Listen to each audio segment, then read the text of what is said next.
Hello everyone, good morning. Welcome back to my channel Susmita's mix blog. আরও একটি নতুন ব্লগের সাথে তোমাদের সকলকে জানাই অনেক অনেক ওয়েলকাম।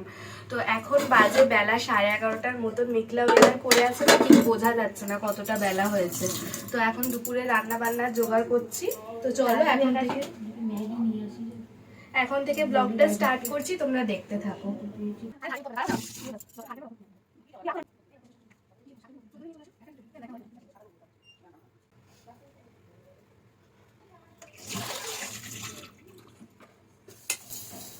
তো এইমাত্র স্নান করে এলাম, স্নান করে এসে আর মাকে বললাম যে আজকে আমি রান্নাটা করছি। নিরামিষ রান্না না, খাওয়া নিয়ে যে কি জ্বালা হচ্ছে কি বলবো।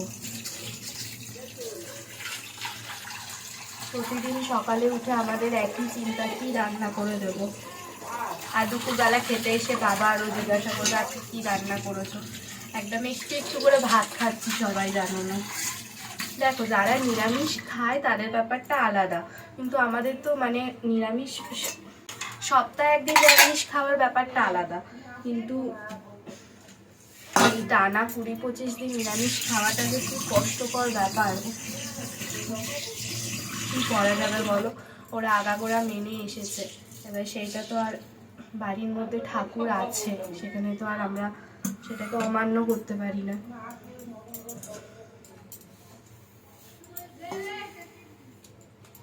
তো এই যে কালকে রাতের একটু ভাত ছিল, সেই ভাতটাকেই এখন তুলে নেব, তুলে নিয়ে আর আজকে আবার ভাত বসাবো। না, এইটাকে তুলবো না।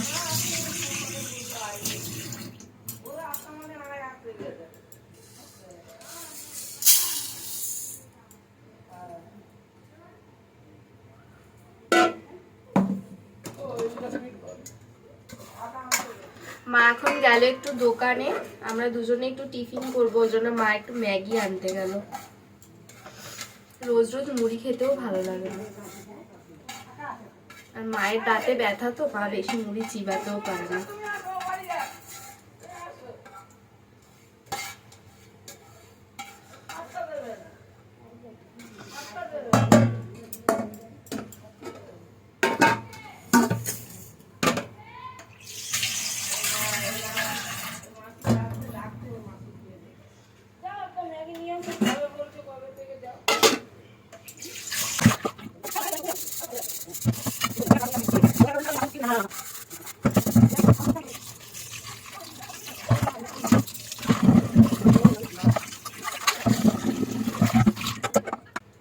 এখন মনে হচ্ছে একটু একটু রোদ উঠছে।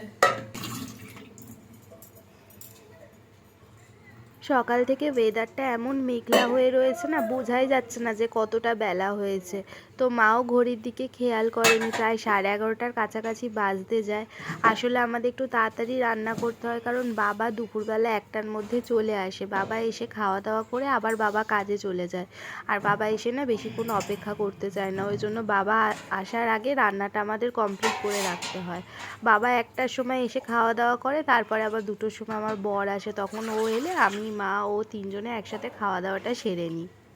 তো মা দোকানে গেল ম্যাগি আনতে, ওই জন্য আমি ভাবলাম যে তাহলে আমি ততক্ষণে ভাতটা বসিয়ে দিই। ভাতটা ফুটে উঠলে ওটাকে মানে ভাতটাকে বন্ধ করে রেখে তারপরে তরকারিপত্রগুলো করে নেব।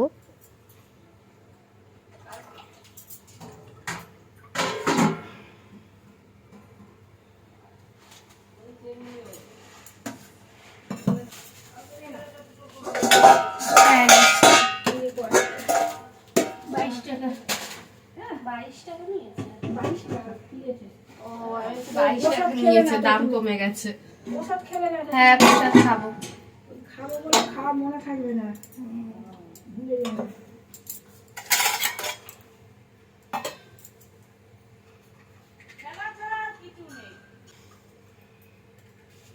দুটো আছে, কালকে দিয়ে দেবো, কালকে প্রজাতন্ত্র দিবস আছে। আজকে যেহেতু বৃহস্পতিবার, তো বৃহস্পতিবারে ঘরের লক্ষ্মী পুজো করেছে, আর তার উপর নাকি আজকে পূর্ণিমাও রয়েছে। তো ওই প্রসাদই একটু মা মুখে দিল, খেয়ে নিলাম। আর এবারে আমি ভাতটা বসিয়ে দিচ্ছি, ভাতটা বসিয়ে আর ইন্ডাকশানে ওইদিকে ম্যাগিটা করব, করে ম্যাগিটা খেতে খেতে বাদ বাকি কাজকর্ম হয়ে যাবে। আজকে সেরকম কিছু রান্না হবে না। রান্না হবে বলতে ওই যে আমাদের পাড়া দিয়ে সবজি যায়, তো তো ওখান থেকে মা একটু মেথি শাক নিয়েছে 2 আঁটি, আর বেগুন নিয়েছে। তো মেথি শাক আর বেগুন ভাজা করবে আর আলুর দম করবে। ফুলকপি বাঁধাকপি খেয়ে খেয়ে না আর ভালো লাগছে না। আর আমার বর তো ফুলকপি একদম পছন্দ করে না, মানে ফুলকপির তরকারি ওর একেবারে দু চোখের বিষ যাকে বলা যায়। আর ফুলকপির তরকারি খেতে আমারও ইচ্ছা করছে না। শীতকাল পড়া থেকে শুধু ফুলকপি আর বাঁধাকপি খেয়ে যাচ্ছি, মানে কপির প্রতি একটা বিতৃষ্ণা এসে গেছে, এইরকম ব্যাপার আর কি। তো যাই হোক, আজকে ওই আলুর দম হবে আর মেথি শাক আর বেগুন ভাজা হবে। তো মা শাকটা বেছে নিচ্ছে। মেথি শাক বেগুন ভাজাটা মা করবে আর আলুর দমটা আমি করবো। ওই জন্য মাকে বললাম যে আমি ততক্ষণ ম্যাগিটা করি, তুমি মেথি শাকটা আর বেগুনটা কেটে নাও, আর তারপরে তুমি ওইটা করে নিলে তারপর আমি আলুর দমটা বসাবো। আর কি বলো তো, দুজন মিলে মিলেঝুলে কাজ করলে না কাজটাও তাড়াতাড়ি হয়ে যায়, আর একার কারোর ওপরে বেশি প্রেশার পড়ে না। আর তাছাড়া আমাদের তো এমনিই ছোট সংসার, ছোট ছোট ঘরদোর, আমাদের বেশি কাজও থাকে না। মা একদিকটা করলো, আমি একদিকটা করলাম, ব্যাস হয়ে যায়।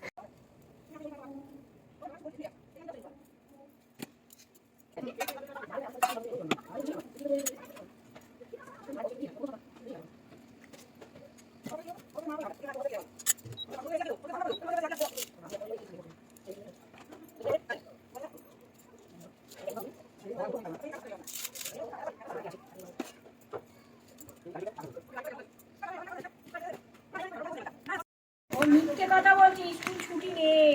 স্কুল তো কালকে ছুটি। কালকে ছুটি, কালকে প্রজাতন্ত্র দিবস, কালকে ছুটি, আজকে ছুটি নেই। এই যে ম্যাগি করা হয়ে গেছে, এখন আমি আর মা বসে একটু গল্প করতে করতে ম্যাগিটা খেয়ে নিচ্ছি। তো ম্যাগিটা খেয়ে নিয়ে তারপরে রান্না বসাবো।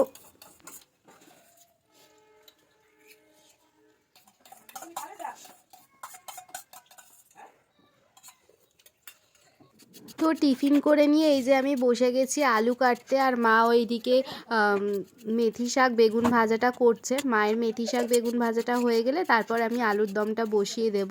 আর ভাত তো অলরেডি ফুটে গেছে, ভাতটাকে বন্ধ করে রেখে দিয়েছি।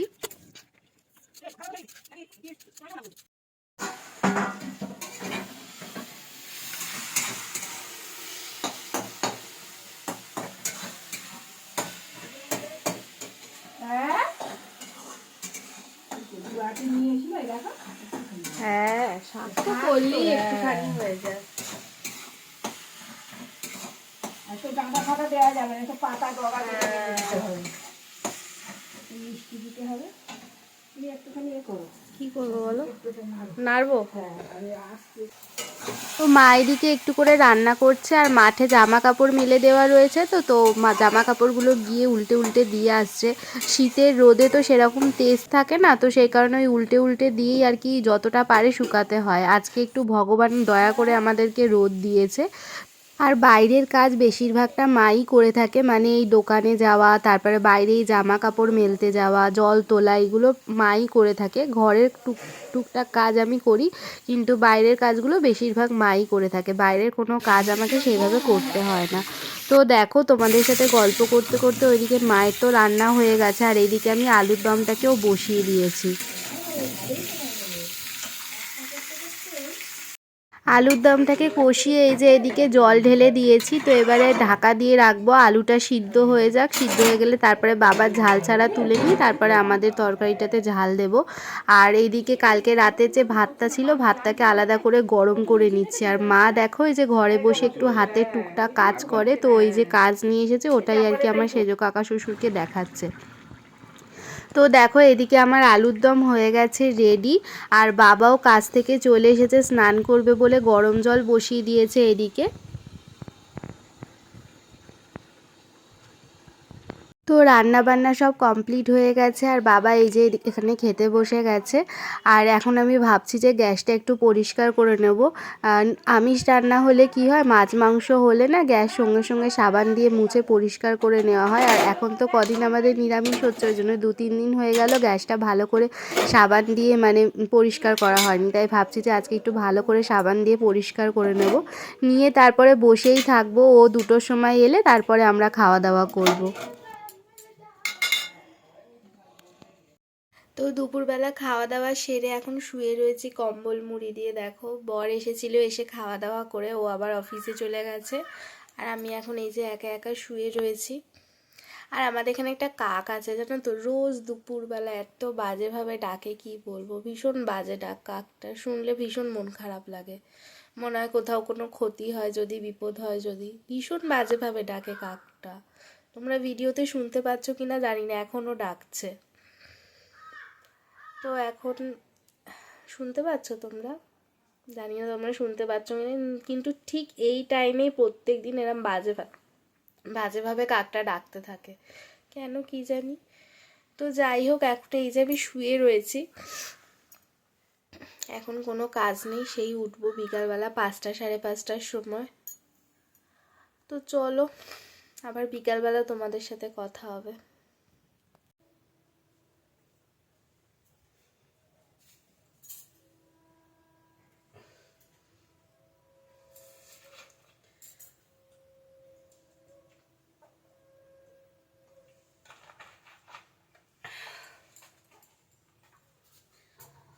তো বিকেল হয়ে গেছে, এখন বাজে হচ্ছে গিয়ে 6টা বাজে বোধহয়। আমাদের ঘরের ঘড়িটা না অনেক দিন আগে খারাপ হয়ে গেছে জানো। সবই হয়, ঘড়ির ব্যাটারিটা লাগানো হয় না, ভুলে যাই খালি। ওই জন্য এক্ষুনি চাটা পড়ে যাচ্ছিল। তো ওই জন্য ঘড়ি না দেখে টাইমটা ঠিক এক্সাক্ট বলতে পারি না, ফোনেই দেখতে হয় টাইম। রোজই যখনই মনে পড়ে তখনই ভাবি যে এবারে যে দোকানে যাবে তাকে বলবো ঘড়ির ব্যাটারিটা নিয়ে আসতে, কিন্তু ভুলে যাই। তো দুপুরবেলা শুয়েই ছিলাম, ঘুম আর সেরম ভাবে হয়নি। আর এখন এই 6টার মতন বাজে, আমি আর মা রয়েছি, এখনো কেউ ঘরে আসেনি। ওই জন্য চা করলাম একটু, মা ওই ঘরে বসে খাচ্ছে আর আমি এই ঘরে বসে একটু চা খাবো। এই যে কম্বলটাকে গুছিয়ে নিলাম।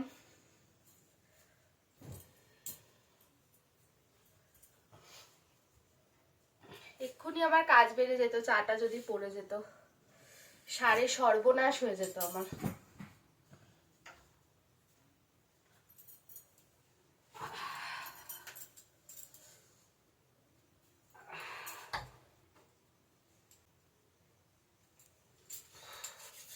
ঠান্ডা লাগছে জানো।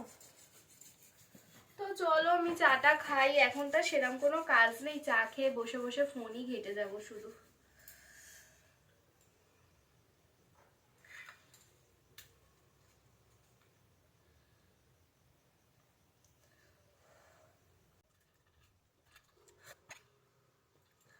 বহুত গরম চা, গরম চা আমি একদম খেতে পারি না, চাটা ঠান্ডা হোক। তুমি তো 7:30টার সময় আসো। এই তো বললে কালকে 26শে জানুয়ারি, আজকে কাজের প্রেশার থাকবে। এই যে 7টা বেজে গেছে, ও ঘরে চলে এসেছে, এবার ওকে চা করে দেব। তো চলো আজকের ব্লগটা এই পর্যন্তই। কেমন লাগলো কমেন্ট করে জানিও, ভালো লাগলে লাইক করে দিও আর চ্যানেলটাকে সাবস্ক্রাইব করে দিও যারা এখনও করনি। তো দেখা হবে আরও একটি নতুন ব্লগের সাথে, ততক্ষণ ভালো থেকো, সুস্থ।